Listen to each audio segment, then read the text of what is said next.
Remember those TVs that had built-in games? I used to love those. Taking us back to the 90s. Yep. Oh yeah. See, I'm too young for that. I just got the plug and plays. Welcome, everybody, to Portland by Night, a vampire story.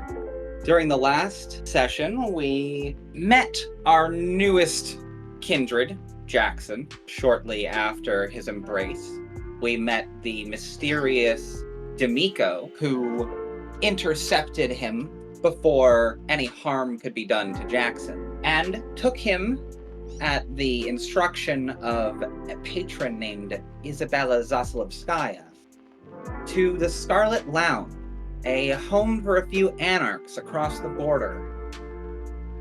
They got together, sat down, and introduced themselves. Let slip that werewolves are real, but Jackson, I'm sure, still has many questions.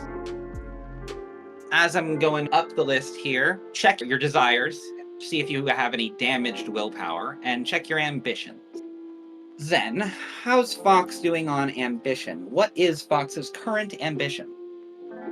Current ambition is to become a respected power of sorts in the local kindred That's a good one. community. That's the long-term goal. Short-term goal for desire, what have you got? God, make some kindred connections. I think that this definitely counts as a step towards that last game. Do you Seems have that any way. willpower damage? I do not. Then satisfaction of a job well done. Xandra, how's Matt doing for a desire? Short-term goal. Right now, it's to hook up with that job that Baron offered me at a TV station. There you go. Haven't taken it a step towards that desire. What's your ambition? Shape the future of television. Those two are very connected. I can figure out something else if you prefer. I think that it's a waste for that to be your desire, because if you were to take a concrete step towards shaping the future of television, one of those concrete steps would be following up on that lead about its possible television gig. Okay, I'm gonna make my desire to purchase a massage chair like you see in malls. There we go. There we go. You did not take a step towards that last game. Do you have any willpower damage? No, I don't think anybody rolled anything last session. Fair enough. Although I do cut it out of the audio, so you wouldn't be able to tell by listening. Nick, Jackson's desire. Short-term goal. Given how a more human desire for him wouldn't have fit, I feel like he would have established it at the end and wouldn't have been able to really progress it. But currently, it's to gain the respect of the other members of the coterie. What about the long-term goal? Given how his entire world was just flipped upside down, he just wants to be able to go back to living a semi-normal life at least. Can I ask just one follow-up question on that desire? What do you define gaining their respect as? No longer being the, oh, you poor thing. They'll actually talk to him for help about certain things. Have somebody ask you for help. Basically. Okay. That's good because now I've locked in when you complete it, basically. Or sir, for Dimico, desire, short-term goal. Like Nick, I have to build it on the fly. For desire, I think if I'm going to judge based on everything that's happened, It's one of those things where yeah. it's expected that your desires at the beginning of the first game are probably not going to be at all related to the plot. So you're probably not going to regain willpower in the first session. You're probably going to reorient your desire and possibly even your ambition on the first session.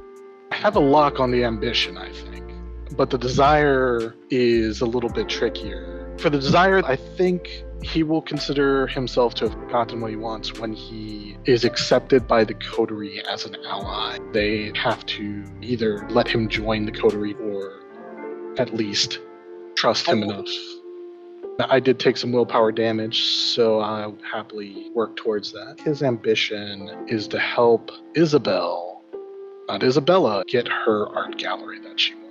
I generally allow ambitions to be changed either by taking a point of aggravated willpower damage or at the beginning or end of a chapter, story, scheduled set of sessions.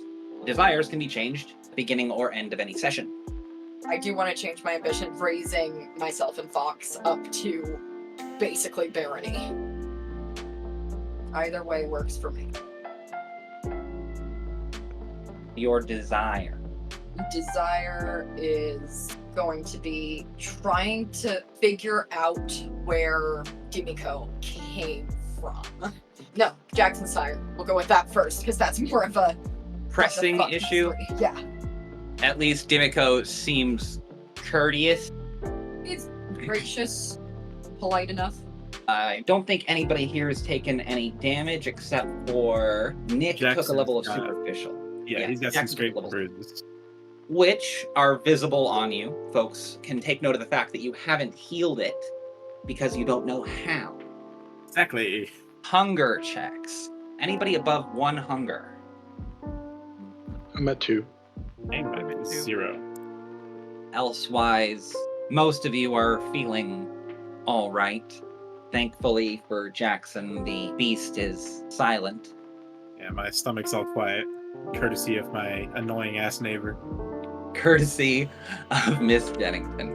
Anybody have any XP that they want to spend? At this point, it would be retconned into either the last couple of weeks, or if Jackson were to spend XP, then would work into your backstory. Could I buy a specialty in persuasion for feigning innocence? Nico brings up a good point. That may be subterfuge. I cannot take it. I am transparent. You're not very good at feigning anything. Yeah, don't ask this punk-ass kid to lie. He's not good at it. He's the worst poker face imaginable.